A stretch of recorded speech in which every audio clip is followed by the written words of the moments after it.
Hi అండి అందరికీ. Geography bits అండి ఇవి. వీడియో కనుక మీకు నచ్చితే తప్పకుండా ఛానల్ని సబ్స్క్రైబ్ చేసుకోండి. ఫస్ట్ క్వశ్చన్, క్రింది వాటిలో గంగా నది ఉపనది కానిది ఏది? Answer option 4 Koyna. ఇది కృష్ణా నది యొక్క ఉపనది. నెక్స్ట్ క్వశ్చన్, క్రింది వాటిలో నమామి గంగా పథకం లక్ష్యం ఏది? Answer option 4 1 and 2.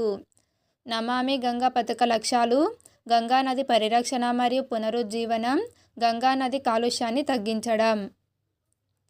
Next question, ఏ నదుల కలయిక వలన సుందర్బన్ డెల్టా ఏర్పడుతుంది? ఆన్సర్ ఆప్షన్ 1 గంగా మరియు బ్రహ్మపుత్ర. ఇక్కడ పెరిగేటువంటి సుందరి అనే వృక్షాల పేరు మీదుగా ఈ డెల్టాకు సుందర్బన్ డెల్టా అని పేరు వచ్చింది. నెక్స్ట్ క్వశ్చన్, బ్రహ్మపుత్ర నది జన్మస్థానం? Answer option 3 టిబెట్లోని Manasa Sarovaram.